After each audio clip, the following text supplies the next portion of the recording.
I'm getting married. What? She said it calmly. I'm getting married.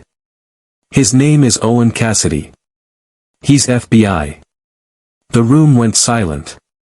The Italian Mafia boss lost his composure for the first time because the woman he claimed was just under his protection was the one he'd been secretly fighting himself over, because of the feelings he'd buried for 3 years. The Chicago skyline glowed like dying embers as Ariana Coleman gathered her coat from Dante Marconi's office. After 3 years under his protection, she'd perfected the art of pretending their relationship was simple. He saved her life, she owed him gratitude. Nothing more. The Detroit shipment cleared, Mr. Marconi, she said steadily. I'm leaving now. I have plans at 8. Silence. She checked the clock. 7:15 p.m. Owen was waiting. You're leaving. Dante's voice cut through the quiet, low, controlled, dangerous. His 6 feet 3 inches frame filled the doorway, dark eyes fixed on her with unnerving intensity. Yes. It's Friday evening. Plans? His jaw tightened. What kind of plans? Ariana lifted her left hand, letting the diamond catch the light. I'm getting married. His name is Owen Cassidy. He's FBI. Before we dive into this story, tell me where in the world you're watching from. I want to know how far this lovely story traveled. Drop your country in the comments, hit that subscribe button. I read every single one comment here, so please drop your comments now. Let's begin. The rain in Chicago didn't just fall, it was punished. 3 years ago, the sky had been a bruised, weeping mess of gray, mirroring the state of the woman curled against a dumpster in a north side alley. Ariana could still taste the copper of her own blood and the metallic tang of the wet pavement. She had been a ghost before she was even dead, her breath coming in ragged, shallow hitches that rattled in her chest. Every light in the city felt 1,000 miles away until a pair of headlights cut through the downpour, blinding and divine. Dante Marconi didn't look like a savior then. He looked like the Reaper. He had stepped out of the black sedan, his expensive wool coat soaking up the storm, his face a mask of cold, lethal efficiency. He had been there for a different kind of business, the kind that involved silencers and shallow graves, but when his gaze landed on the emerald green silk of her dress, now shredded and stained, his world had halted. He hadn't asked who did it. He hadn't asked why. He had simply knelt in the muck of the alley, oblivious to the ruin of his suit, and slipped his arms beneath her. I've got you, he had whispered, the words vibrating against her ear as he lifted her. Stay with me, little bird. Just stay. The memory was a blur of searing pain and the scent of woodsy cologne that had become her only anchor to reality. She remembered the heat of his car, the way his large, tattooed hand had pressed against her side to stem the bleeding, and the terrifying, beautiful focus in his eyes. He didn't take her to a hospital where questions would be asked and police reports filed. He took her to his private doctor, staying in the room while they stitched the jagged maps of trauma into her skin. When she finally woke 2 days later in a bed with sheets that cost more than her college tuition, Dante was there, sitting in a velvet armchair, watching the door. He looked older, the shadows under his eyes deeper. You're safe, he told her, his voice a low rumble that settled the frantic beating of her heart. Why? She had managed to croak, her throat feeling like it was filled with glass.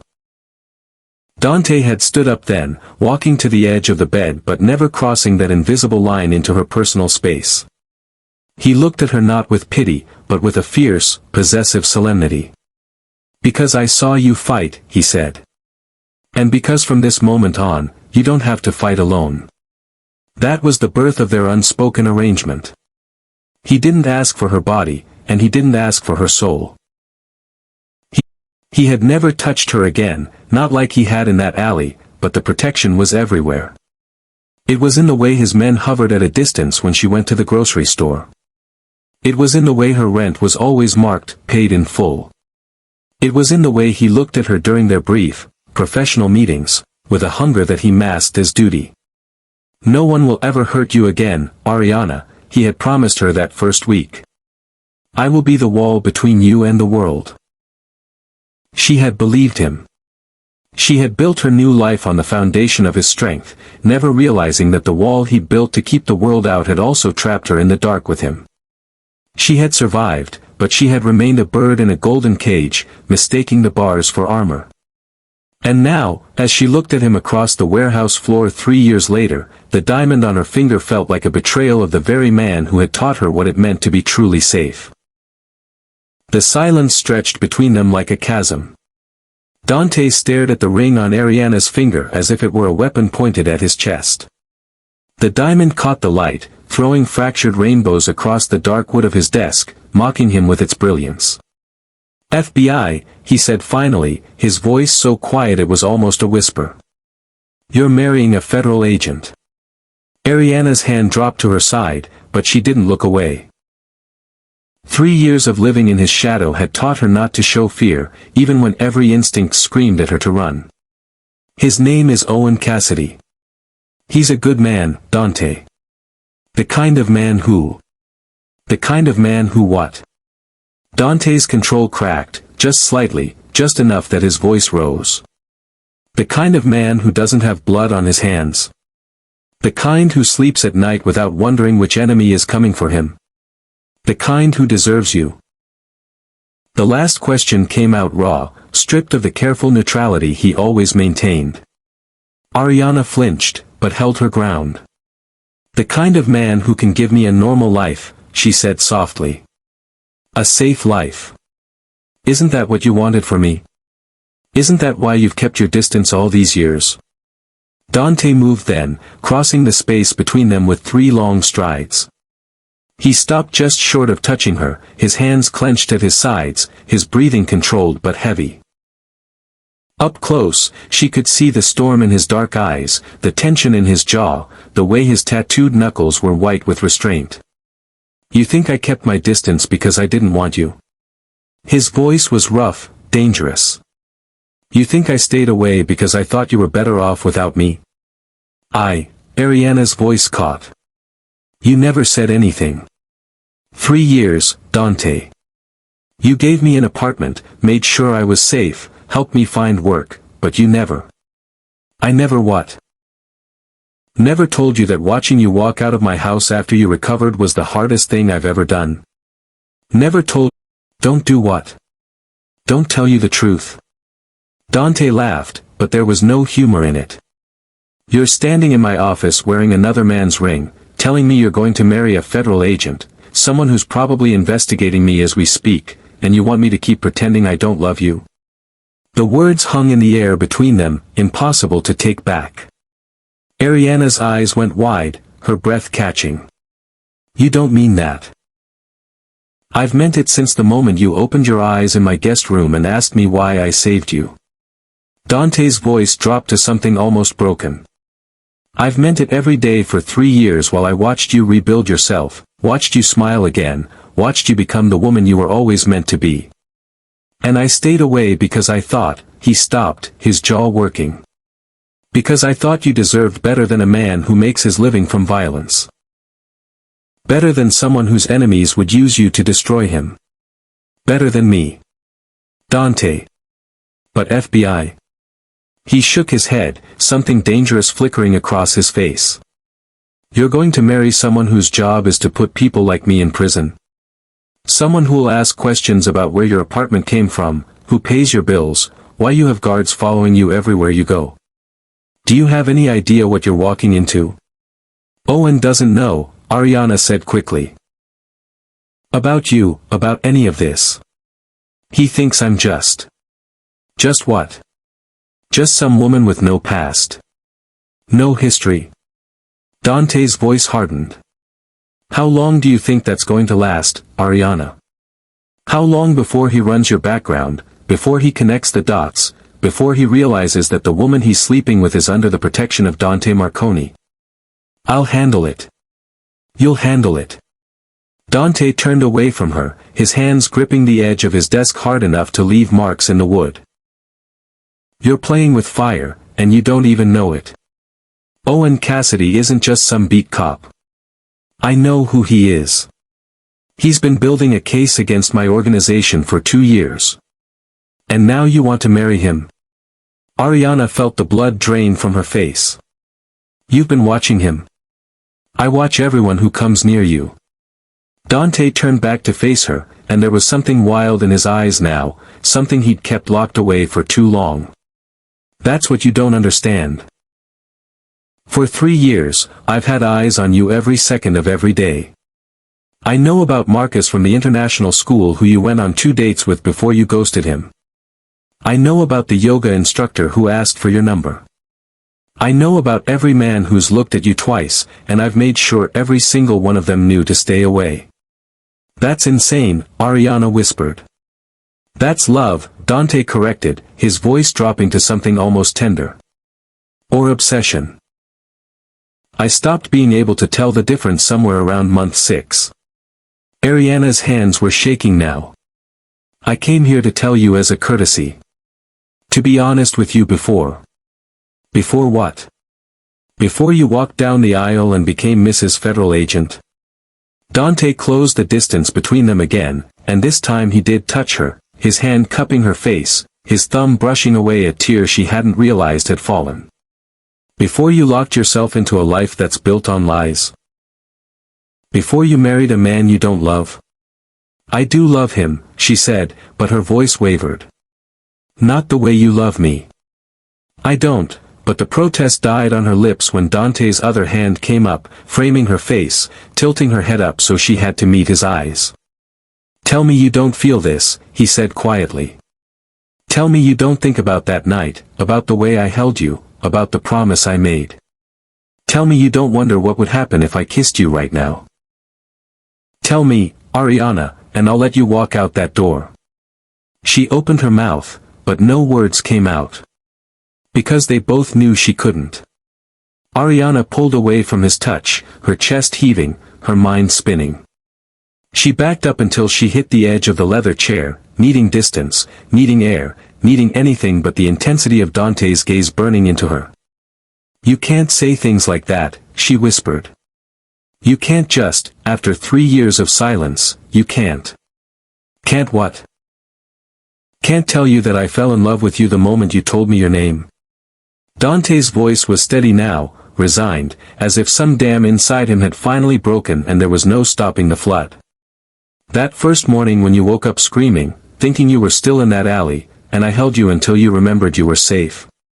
I knew then. I knew I was ruined for anyone else. Stop. You want to know what I've done for you? He moved to the bar, poured himself a drink with hands that barely trembled. The 3 men who attacked you, I didn't just kill them, Ariana. I made sure they suffered. Made sure they knew exactly why they were dying. It took hours. Marco begged me to stop, said I was losing control, but I couldn't. Not when I kept seeing your blood on my hands. Ariana felt bile rise in her throat. Dante. 6 months after you moved into that apartment on Dearborn, a man named Vincent Russo started asking questions about you. He'd seen you at the cafe, thought you were pretty, wanted to know who you belonged to. Dante took a long drink, his eyes never leaving hers. He's at the bottom of Lake Michigan now. Concrete shoes. Old-fashioned, but effective. Jesus Christ. Ariana sank into the chair, her legs suddenly unable to hold her. Last year, when you started working at that nonprofit. Remember how your boss suddenly transferred to the Seattle branch? Dante set down his glass. He'd been embezzling from the organization, but that's not why I made him disappear. He'd been watching you. Had photos of you on his phone. Photos taken through your apartment window. Ariana's hand flew to her mouth. The nonprofit director. But he seemed so. They always seem normal, don't they? Dante's voice was bitter. That's what you don't understand about the world I've kept you sheltered from. The monsters don't always look like monsters. Sometimes they wear suits and wedding rings and drive sensible cars. But I see them. I always see them. How many? The question came out broken. How many people have you, because of me? Dante was quiet for a moment, his jaw working. 12. Over 3 years. 12 men who either threatened you, touched you, followed you, or thought about hurting you. 12 men who don't wake up anymore because I decided they didn't deserve to breathe the same air as you. The room spun. Ariana gripped the arms of the chair, trying to process what he was telling her. 12 lives. 12 families who didn't know why their sons or brothers or fathers never came home. All because of her. You're a monster, she whispered. Yes. Dante didn't flinch. I am. I've always been one. But I'm the monster who kept you alive. The monster who made sure you could walk down the street without looking over your shoulder. The monster who loved you enough to destroy anyone who tried to take away the peace I gave you. That's not love. Ariana's voice broke. That's obsession. That's the only way I know how to love. He crossed to her, kneeling down so they were eye level, his hands on the chair arms, caging her in. Do you think I wanted this? Do you think I wanted to become the kind of man who can't sleep unless he knows you're safe? Who checks his phone every hour to see the reports from the men watching your apartment? Who's had Owen Cassidy followed since your 3rd date because I needed to know if he was worthy of you? You've been following Owen. Horror and something else, something that felt dangerously like being protected, warred in her chest. Of course I have. He's investigating money laundering through the construction unions, my construction unions. He's been building a case for 2 years, and now you want to marry him. Dante's voice dropped. Do you understand what that means? If he finds out about our connection, you become a target.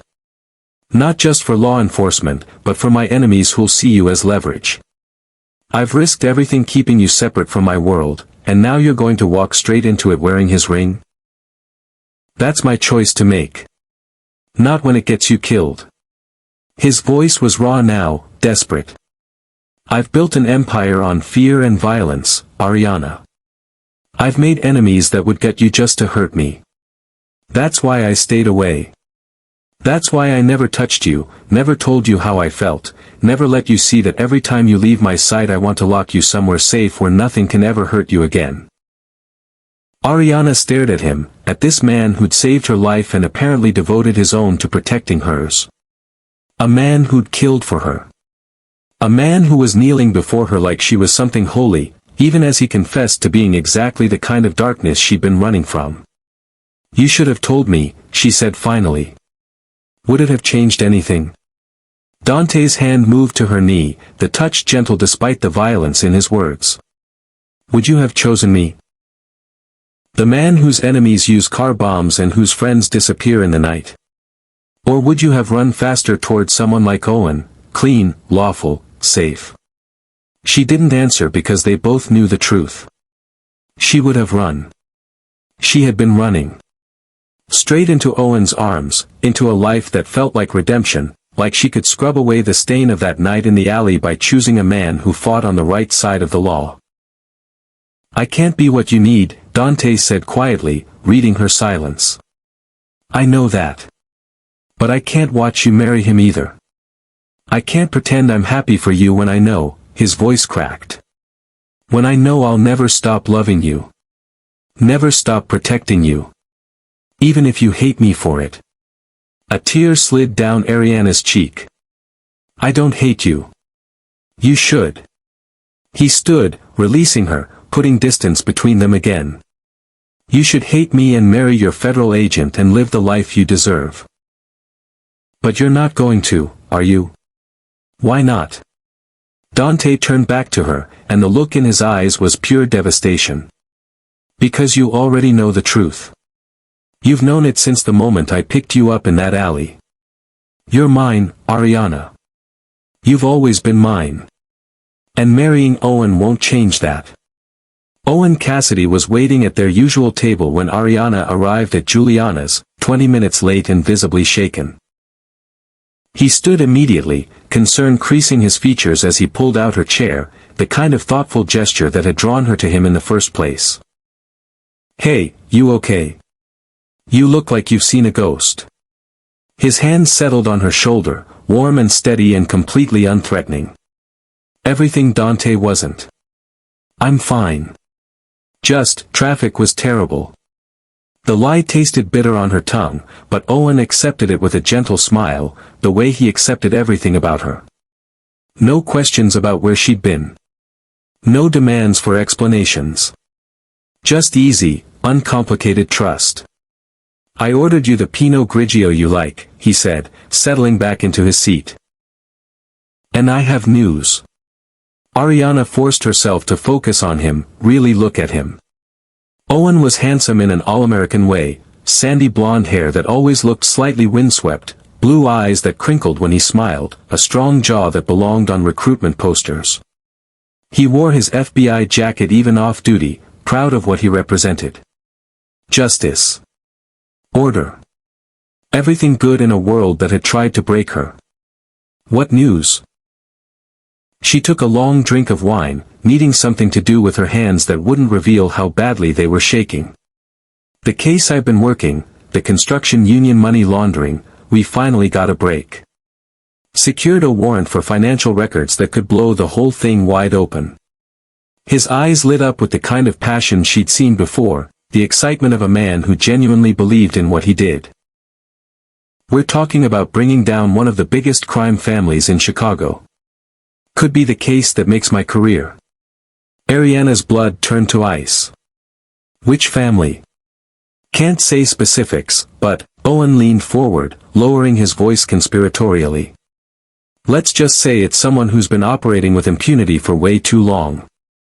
Someone who thinks he's untouchable." "Dante." He was talking about Dante. That's wonderful," she managed, her voice sounding hollow even to her own ears. Owen reached across the table, taking her hand in his. His touch was gentle, safe, nothing like the electric burn of Dante's fingers on her skin. "I know I've been distracted lately, buried in work. But after this case wraps up, things will be different. We can finally start planning the wedding properly. Maybe take that trip to California you've been wanting. Meet my parents." His parents. Ariana tried to imagine it, sitting at a dinner table with Owen's mother and father, both retired teachers from Sacramento, talking about gardening and grandchildren and a future that felt like someone else's life. They'd welcome her warmly, she knew. Would probably fuss over her, ask about her family in that well-meaning way that would require her to lie about everything that mattered. "That sounds nice," she said, because it did. It sounded normal and healthy and exactly what she'd told herself she wanted when she'd accepted his proposal 3 months ago. "You sure you're okay?" Owen squeezed her hand. "You seem distant tonight." "I'm just tired. Long day at work." Another lie. They were piling up, suffocating her. Owen nodded, understanding as always. "The nonprofit's lucky to have you. The way you've transformed their community outreach program, you have a gift for helping people, Ari. For seeing the good in the world even after everything you've been through." Everything she'd been through. He knew about the attack, knew she'd been assaulted 3 years ago, that she'd nearly died. What he didn't know was who had saved her. Who still paid her rent through a shell company she'd pretended not to notice. Who had men watching her apartment every night, shadows she'd convinced herself were paranoia until tonight. "Owen, can I ask you something?" "Anything." "Why did you propose to me?" "Really?" She needed to hear it, needed to remember why she'd said yes in the first place. He looked genuinely surprised by the question. "Because you're everything I've ever wanted. You're kind, resilient, beautiful, you make me want to be better. When I'm with you, everything makes sense." His thumb traced circles on her palm. "I spent my whole career seeing the worst of humanity. Drug dealers, murderers, people who prey on the innocent. But then I met you at that charity gala, and you were this light in all that darkness. You reminded me why I do what I do. Why fighting for justice matters. Ariana felt tears prick her eyes. This was a good man. A man who saw her as something worth protecting, worth loving. A man who would never kill for her, never threaten anyone in her name, never make her complicit in violence she couldn't undo. A man who had no idea he was marrying a woman who belonged to someone else. "I love you," she said, and meant it. She did love him, the safety he represented, the normal life he offered, the redemption she thought she could find in his arms. "I love you too." Owen smiled, that easy, uncomplicated smile that should have made her heart soar. 3 months until we make it official. I can't wait to spend the rest of my life with you.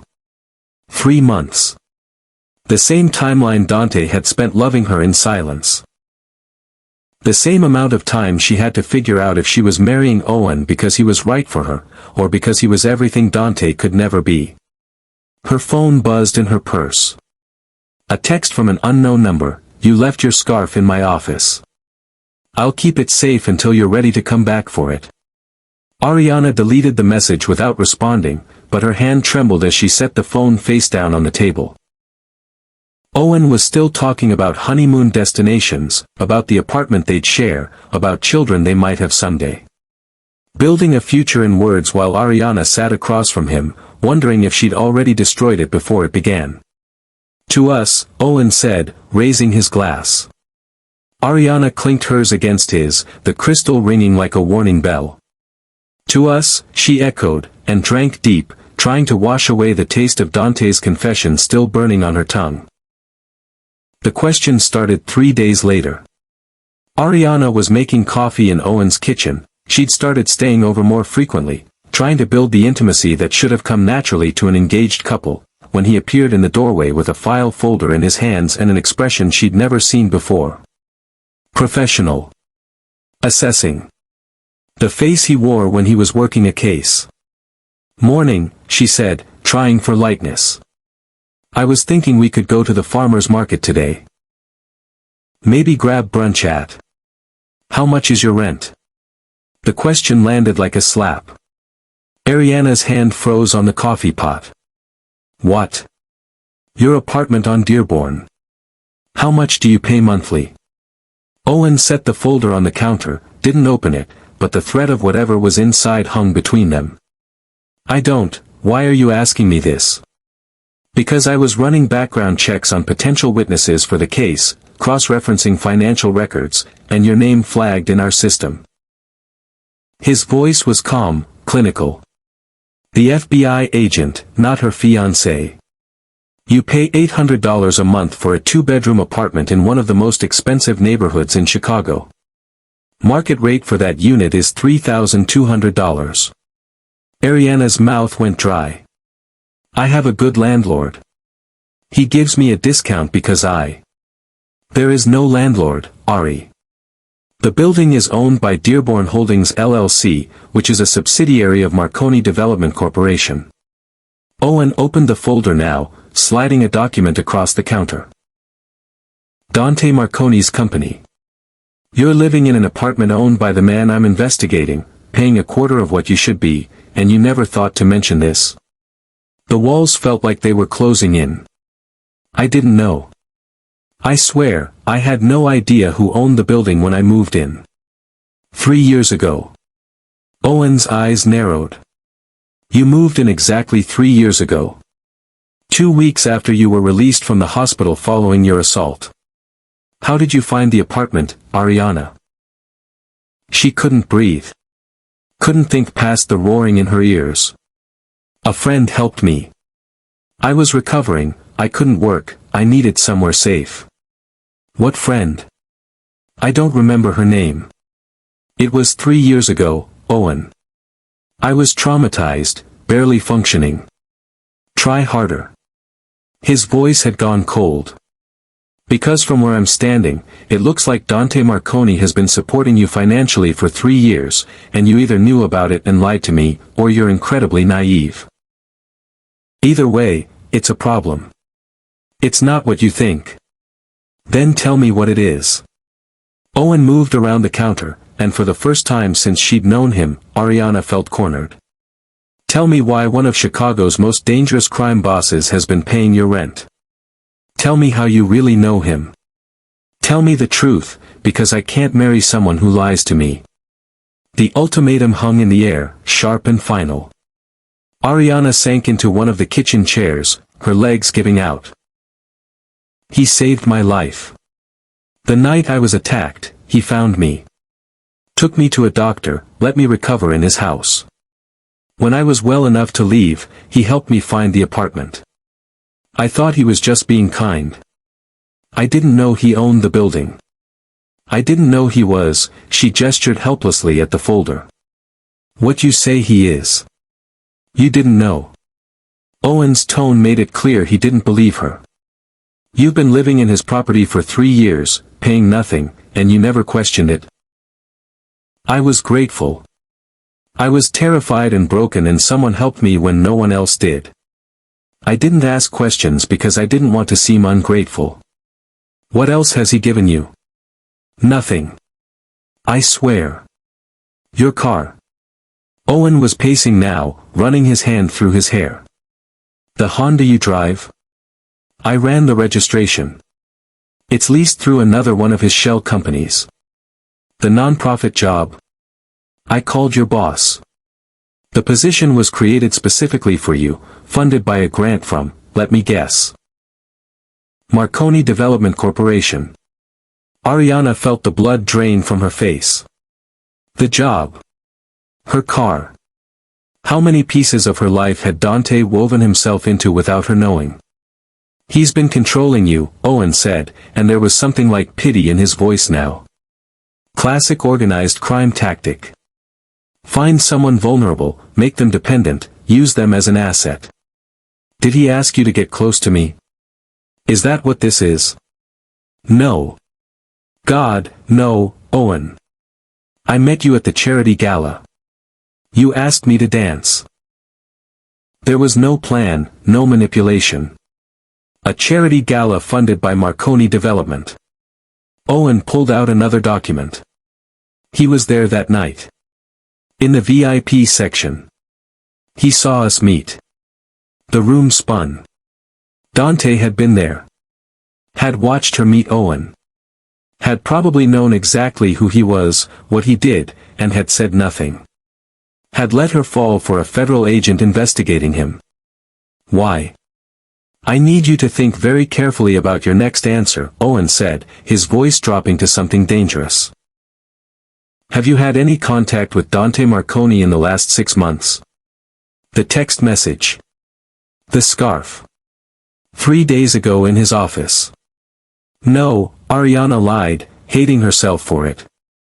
Owen studied her face for a long moment, and she forced herself to hold his gaze, to not flinch, to become the kind of person who could lie to the man she was supposed to marry. I want to believe you, he said finally.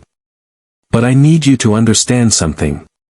If you're involved with Marconi's organization in any way, even unknowingly, you could be charged as an accessory. Money laundering, racketeering, conspiracy. I'm talking federal prison, Ari. I'm not involved. Then prove it. Owen pulled out a card, slid it across the counter. It had a phone number and an address. There's an agent running point on organized crime cases. Her name is Sarah Chin. You're going to call her, tell her everything you know about Dante Marconi, and cooperate fully with the investigation. You want me to be an informant? Ariana's voice cracked. I want you to do the right thing. Help us put away a man who's destroyed families, corrupted unions, and murdered anyone who got in his way. Owen's jaw was tight. Unless you can't. Unless there's a reason you protect him. The question underneath was clear, do you love him? There's no reason, Ariana whispered. I'll call her. Good. Owen's expression softened slightly. I know this is hard. But once this is over, once Marconi is in prison where he belongs, we can move forward with our lives. No more shadows. No more secrets.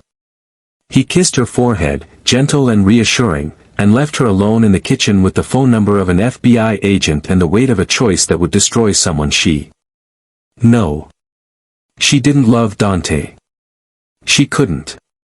Loving him would make her complicit in everything he'd done. All the violence. All the death. All the protection he'd given her when no one else would. Ariana stared at the card until the numbers blurred, and wondered which man's betrayal would hurt more, the one she was going to marry, or the one who'd killed 12 people to keep her safe. The parking garage beneath her apartment building had never bothered Ariana before.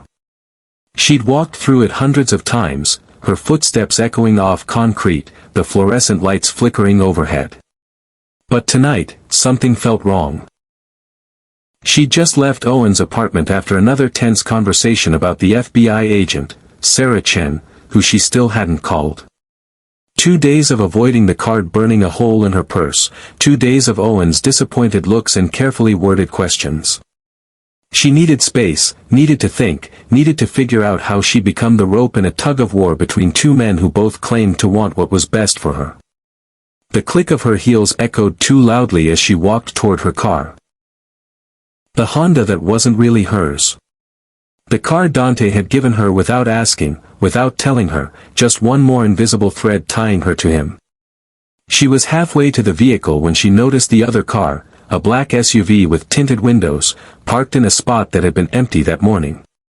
The engine was running. Ariana's instinct screamed. She turned back toward the elevator, walking faster, her hand digging in her purse for her phone. The SUV's doors opened. 3 men stepped out. Large. Professional. The kind of men who knew how to hurt people efficiently. The one in front smiled, but it didn't reach his eyes. Ariana Coleman. His accent was thick, Eastern European. Russian, maybe. We need to talk. I don't know you. She kept walking, her thumb finding Owen's number on her phone. Stay away from me. Put the phone down. Another man appeared from behind a pillar, blocking her path to the elevator. We're not here to hurt you. We just want to send a message. I'm calling the police. The phone was snatched from her hand so fast she barely saw the movement. The first man crushed it under his heel, the screen shattering like her sense of safety. No police. No FBI boyfriend. No Dante Marconi. He stepped closer, and Ariana backed up until she hit the concrete wall. Just you and us, having a conversation about your relationship with our mutual problem. I don't have a relationship with anyone. Her voice shook despite her best efforts to stay calm. I don't know what you want. You're lying. The man tilted his head, studying her like a specimen under glass. Dante Marconi doesn't pay rent for women he doesn't fuck. Doesn't lease cars for women he doesn't own. So either you're his whore, or you're something more interesting. Which is it? Ariana's breath came in short gasps. I'm nothing to him. I'm just. You're everything to him. A different voice, smoother, more educated. A fourth man emerged from the shadows, older, dressed in an expensive suit that looked out of place in the dingy garage. That's the problem. For 3 years, Dante Marconi has been untouchable. Cold. Calculated. But then we started hearing whispers about a woman. A beautiful black woman he keeps hidden. A woman he killed Vincent Russo for. Vincent Russo. The name hit her like a punch. The man Dante had told her about. The man at the bottom of Lake Michigan because he'd asked questions.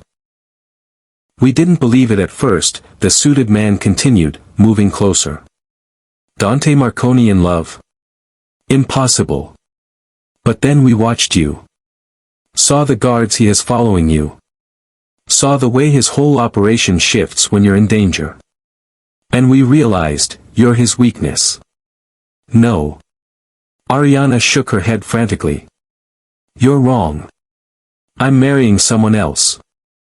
I'm engaged to an FBI agent. Yes, we know. The man smiled. Which makes you even more valuable. Either you're playing Dante, feeding information to the feds, or you're playing the Fed, getting close to bring him down from the inside. Either way, you're useful.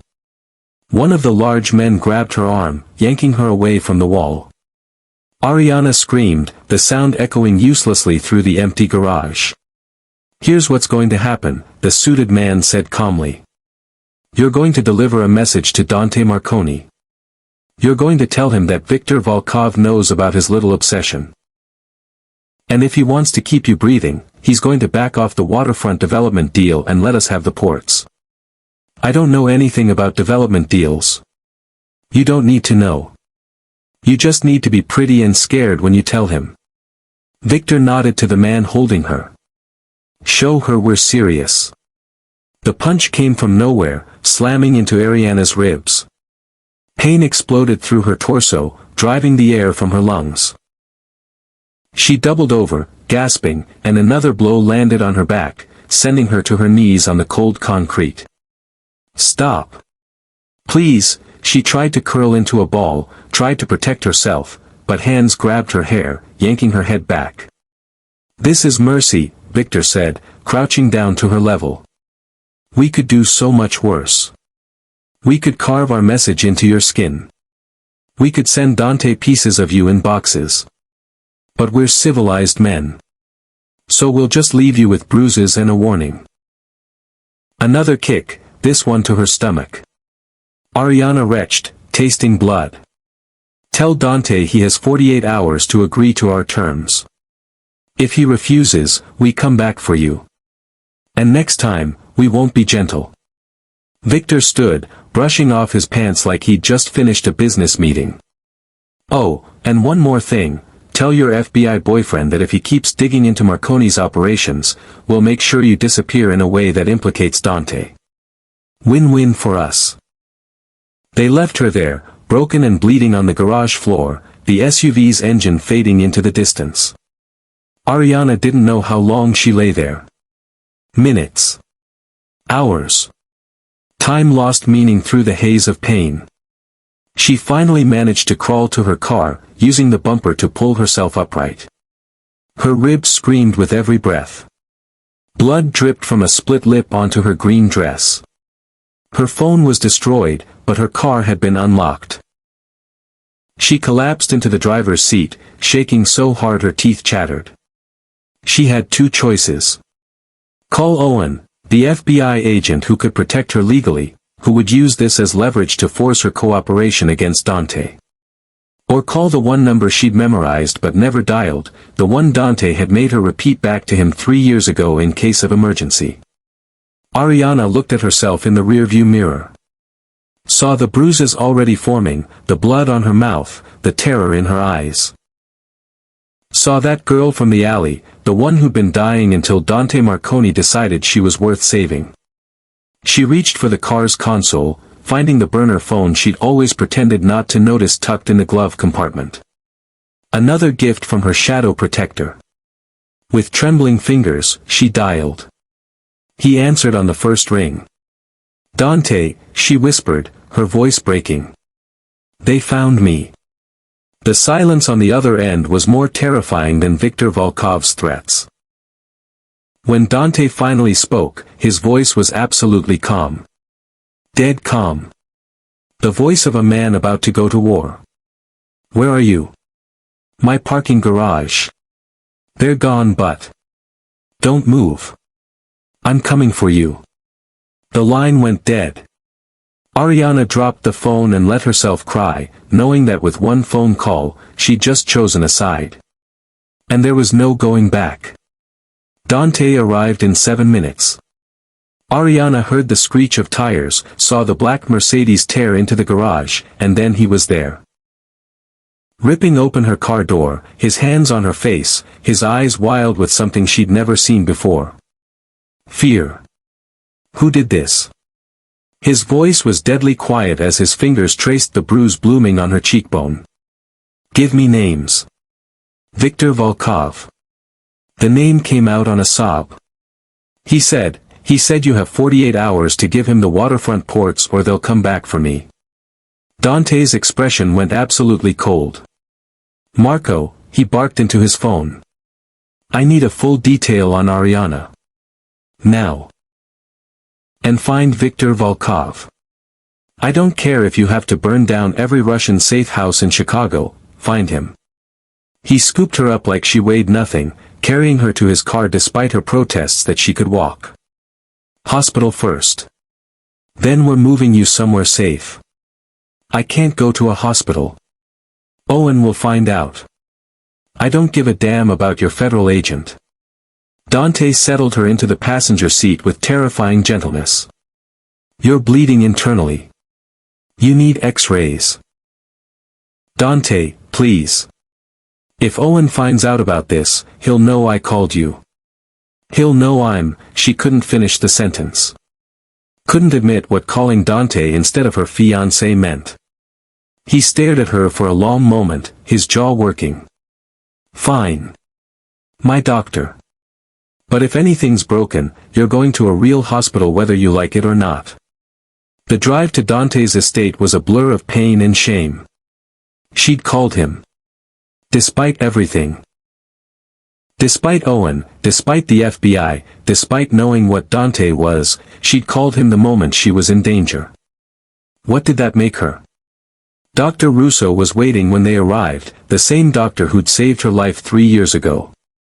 He examined her with professional efficiency while Dante paced like a caged animal, his hands clenching and unclenching with barely restrained violence. 3 cracked ribs, severe bruising, possible concussion, the doctor announced. She needs rest, pain medication, and monitoring for the next 48 hours. No strenuous activity. She's staying here. Dante's tone left no room for argument. I can't. Ariana struggled to sit up, gasping at the pain. Owen's expecting me. If I don't come home, then let him worry. Dante moved to her side, his hand on her shoulder, keeping her from rising. You think I'm letting you out of my sight after this? Viktor Volkov just declared war. You're not safe anywhere except under my protection. Your protection is what made me a target. The words hung between them like a grenade. Dante's face went very still. Yes. It is. Everything I've done to keep you safe has painted a target on your back. But that doesn't change the fact that right now, the only thing standing between you and a shallow grave is me. Before Ariana could respond, her borrowed phone buzzed. A text from Owen, where are you? You were supposed to be home 2 hours ago. I'm worried. Then another, Ari, please answer. I'm coming to your apartment. He's going to find out, she whispered. Let him. Dante's voice was hard. Let him see what his investigation has cost you. Maybe then he'll understand that law and order don't mean shit when you're bleeding on a parking garage floor. That's not fair. Fair. Dante laughed bitterly. You want to talk about fair? I've spent 3 years keeping monsters away from you while your FBI boyfriend builds a case that will put me in prison for the rest of my life. And now those monsters know about you because someone leaked information. Someone in law enforcement, Ariana. Someone who wants to use you as leverage against both of us. The phone rang.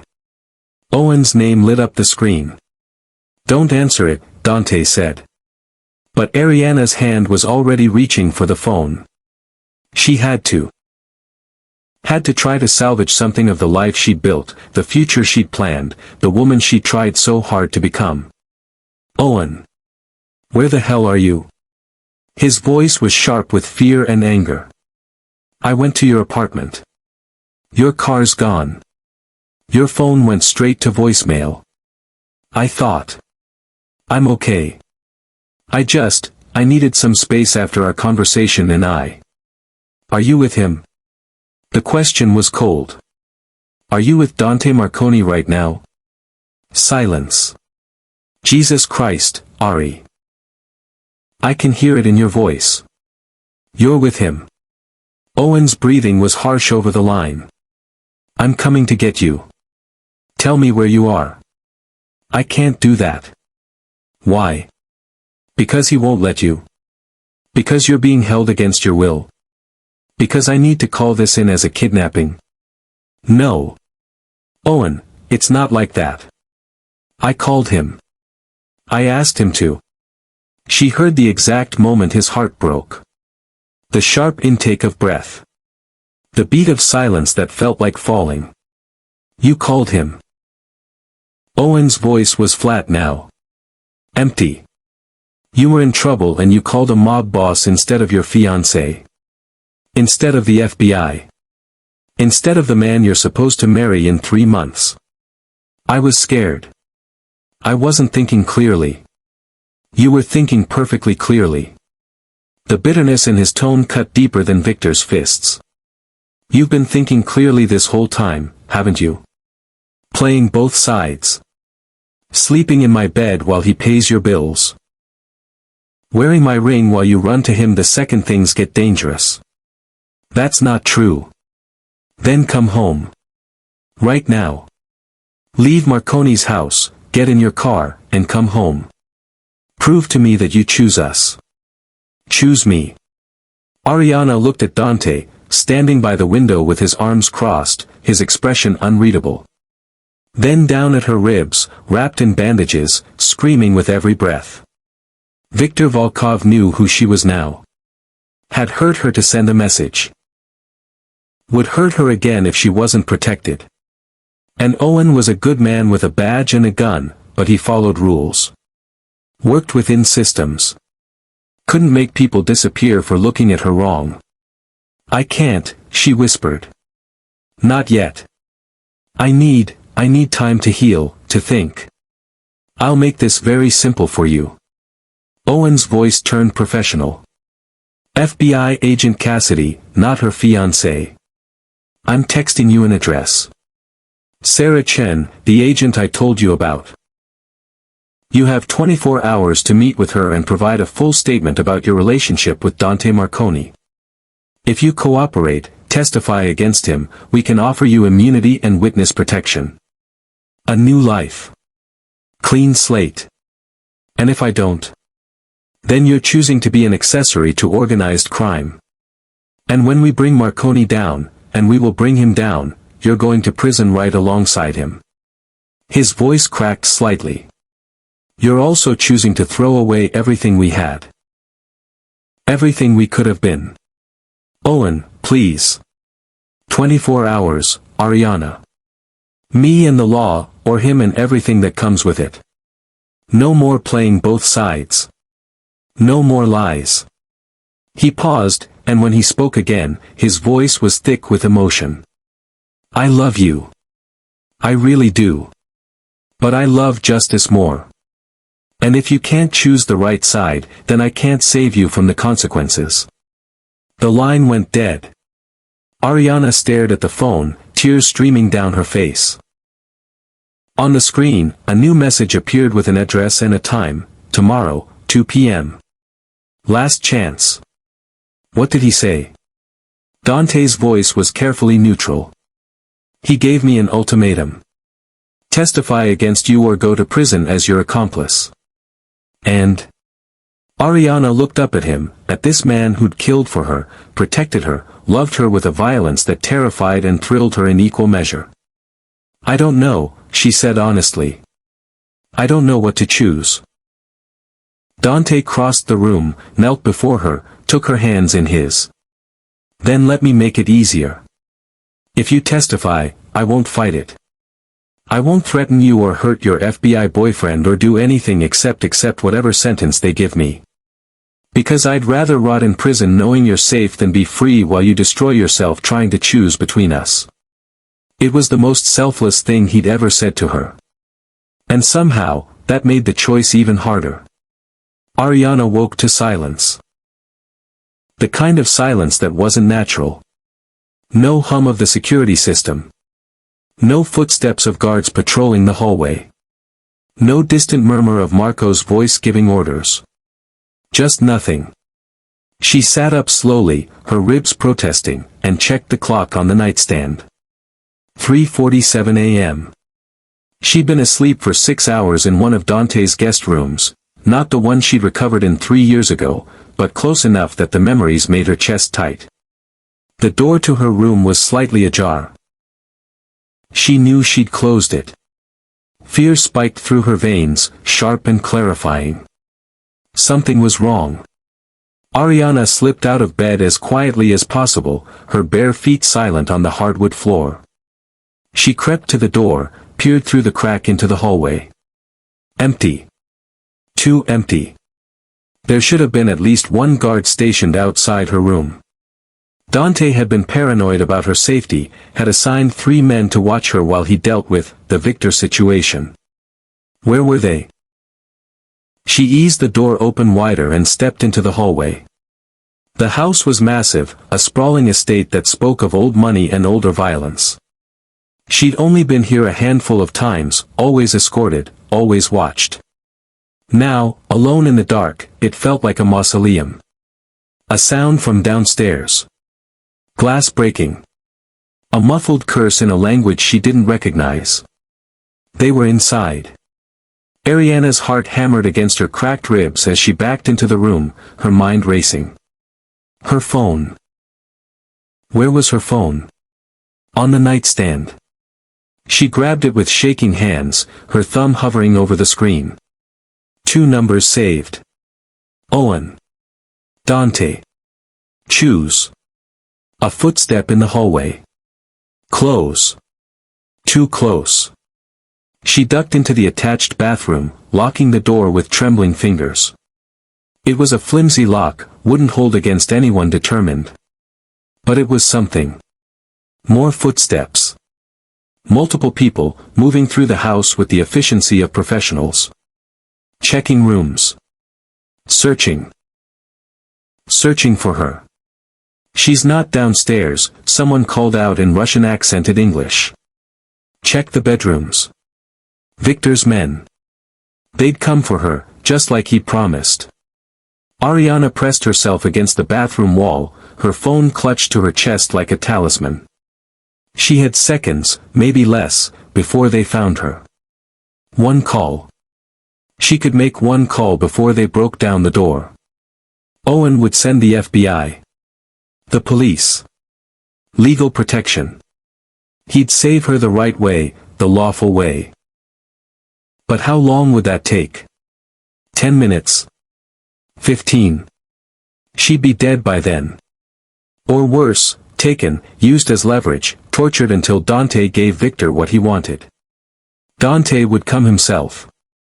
Would bring his own men, his own violence. Would paint the walls with the blood of anyone who touched her.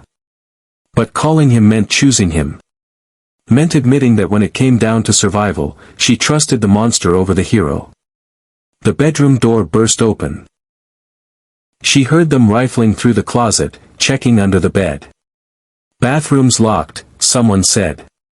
Break it down. Ariana's thumb moved across the screen, muscle memory making the choice her conscious mind couldn't. She pressed call and held the phone to her ear. It rang once. The bathroom door shook as something heavy slammed against it. Twice. The wood began to splinter. 3 times. Ariana? Dante's voice, rough with sleep and immediate alarm.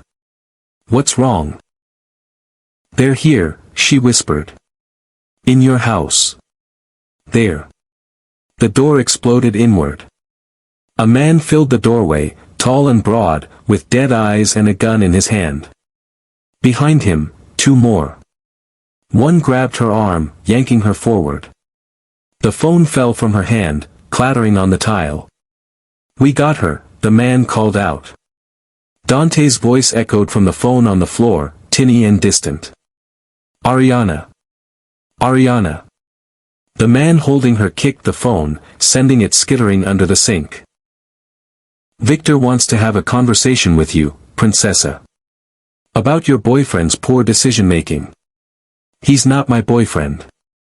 Ariana struggled, her ribs screaming in protest.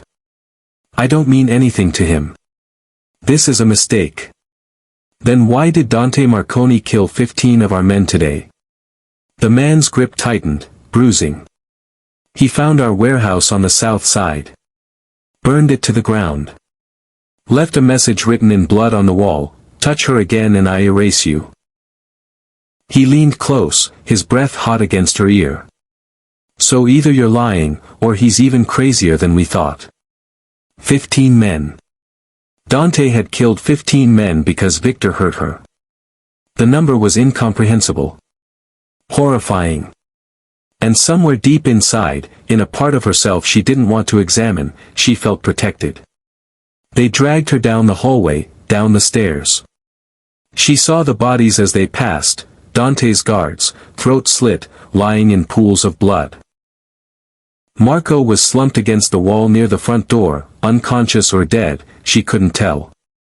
"How did you get past the security?" she gasped. "We didn't."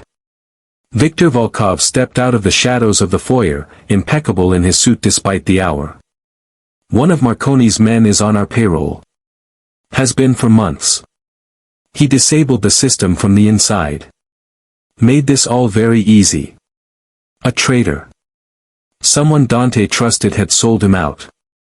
They pushed her through the front door into the cold night. A black van waited in the circular driveway, engine running. This was it. Once they got her in that van, she was gone. Dante wouldn't find her in time. The FBI wouldn't even know to look. "Wait." Victor held up a hand, stopping his men. "Call Marconi. Let him hear her scream before we leave. I want him to know exactly what he's losing." One of the men pulled out a phone, dialed. "Put it on speaker." Dante answered immediately. "If you've hurt her, you'll what? Kill more of my men?" Victor laughed. "You're outnumbered, Marconi. Outgunned. And now I have the one thing you actually care about." He nodded to the man holding Ariana. The punch came fast, connecting with her already cracked ribs. Ariana screamed, the sound tearing from her throat before she could stop it. "Stop." Dante's voice cracked with desperation. "Victor, please. She's innocent. She doesn't know anything. Take me instead. I'll give you the ports, the warehouses, everything. Just let her go." "Begging?" Victor smiled. "The great Dante Marconi, begging? This is better than I imagined." Sirens. Distant but growing closer. A lot of them. Victor's expression darkened. "Who called the police?" "I did." Owen's voice cut through the night, amplified by a megaphone. "FBI. You're surrounded. Release the hostage and come out with your hands up." Ariana's eyes went wide. Owen. He'd come. But how? The phone. When she'd called Dante, Owen must have been tracking it. Must have had alerts set up for her location. He'd sent the FBI the moment she'd triggered his system. She'd called Dante. But Owen had saved her anyway. Victor cursed in Russian, his men already backing toward the van. "Get her in. Let her go, Victor." A new voice, cold and absolute. Dante stepped out of the shadows to the side of the house, a gun in each hand, his white shirt stained with blood that wasn't his. "This ends now. Between you and me. You're outnumbered." "Am I?" Dante whistled, and the estate's perimeter lights blazed to life, revealing at least 20 men positioned around the property. His men, not Victor's. "You killed 3 of my guards. I have 50 more. And every single one of them has orders to shoot anyone who touches her." The standoff crystallized, FBI on one side, Dante's men on the other, and Ariana in the middle, the rope they were all pulling. Victor's hand moved to his jacket. Everything happened at once. Dante fired first, the bullet catching Victor in the shoulder. Victor's men opened fire. The FBI stormed forward. Ariana dropped to the ground, covering her head as bullets tore through the air above her. Someone grabbed her, dragging her behind a car. She looked up expecting Dante. It was Owen. "I've got you," he said, his voice shaking. "I've got you." But over his shoulder, she could see Dante fighting his way toward her, taking bullets meant for her, killing men who stood between them, his face a mask of desperate determination. Two men trying to save her. And in that moment, Ariana finally understood the truth. She'd called the one she needed. But she was in love with them both. The gunfire stopped as suddenly as it started. Viktor Volkov lay bleeding on the driveway, surrounded by FBI agents.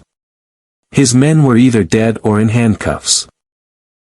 Dante stood 50 feet away, his gun lowered, blood dripping from a wound in his side, his eyes locked on Ariana with an intensity that made her chest ache. Owen's arms were still around her, protective and solid. "Are you hurt? Did they?" "I'm okay." But she wasn't. She was shaking so hard her teeth chattered, her ribs screaming, her mind fractured into 1,000 pieces she didn't know how to put back together. "Agent Cassidy." A woman in an FBI jacket approached. Sarah Chen, Ariana realized.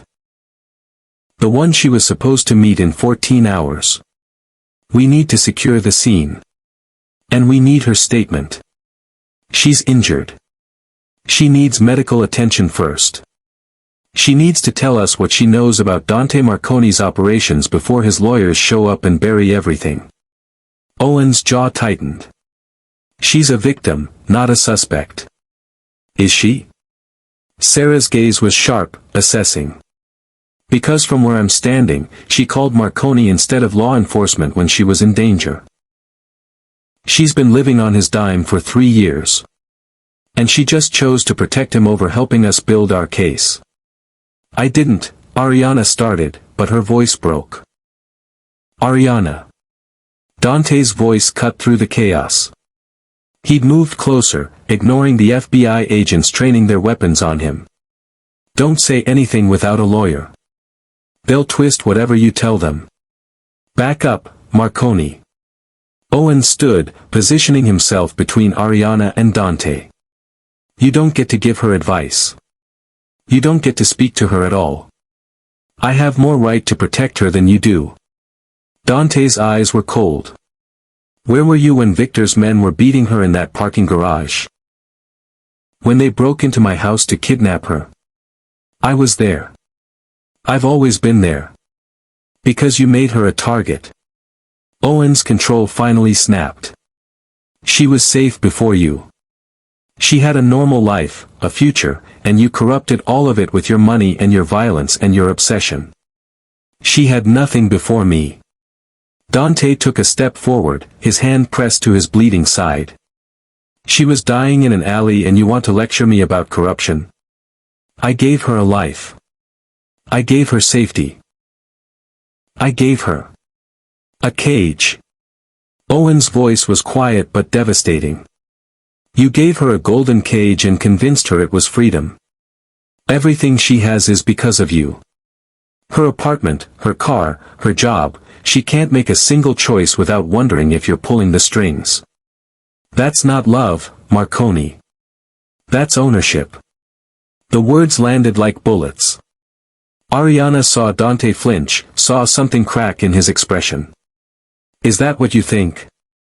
Dante looked at her now, only her. "That I've been controlling you? Owning you? I don't know." Ariana's voice was barely a whisper. "I don't know what's real anymore. Did I choose my apartment or did you choose it for me? Did I get my job because I earned it or because you made a phone call? Did I fall in love with Owen because he's a good man or because he's everything you're not? And me?" Dante's voice cracked. "Did you fall in love with me at all, or is it just Stockholm Syndrome and gratitude?" The question hung in the air, raw and desperate. "Sir, we need to take Marconi into custody." An FBI agent moved forward. "We have warrants for." "Wait." Ariana stood, ignoring the pain in her ribs, ignoring Owen's attempt to hold her back. "Before you arrest him, I need to say something." "Ari, don't."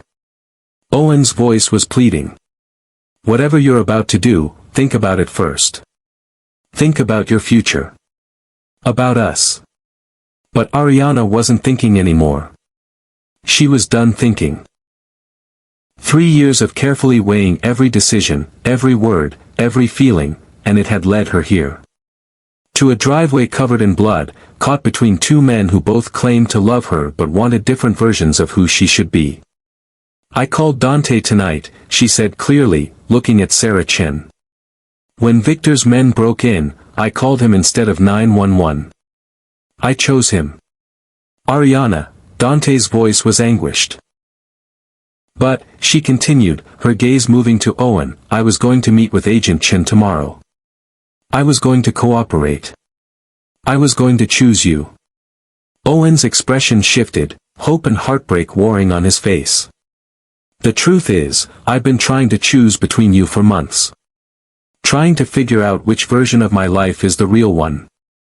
The one where I'm a survivor who deserves a normal, lawful existence with a good man who fights for justice. Or the one where I'm the woman a monster fell in love with, who's been complicit in violence I can't undo.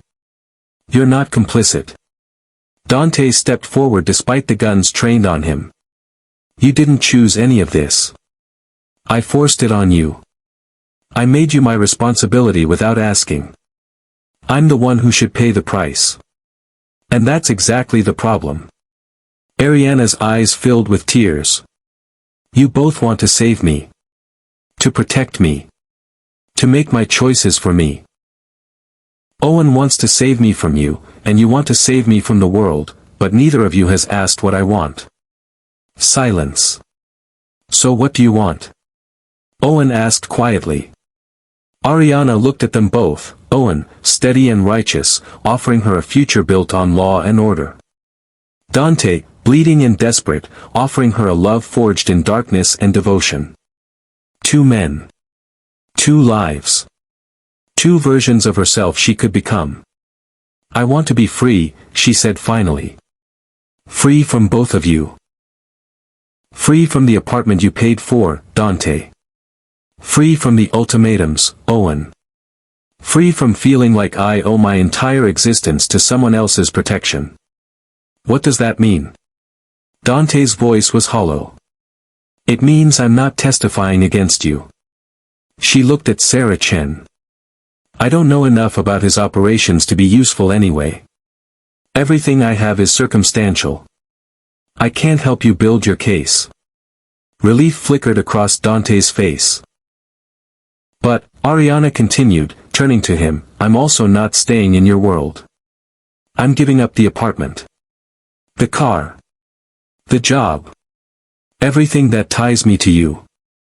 I'm going to rebuild my life with my own money, my own choices. And you're going to let me go. I can't. The words tore from him. Ariana, Victor isn't the only enemy out there. If I'm not protecting you, then I'll protect myself. Or I'll take my chances with the FBI's witness protection if that's what it takes. But I'm done being someone's possession. Yours or anyone else's. She turned to Owen last. He was staring at her like she was a stranger. And us? He asked. What about us? There is no us anymore.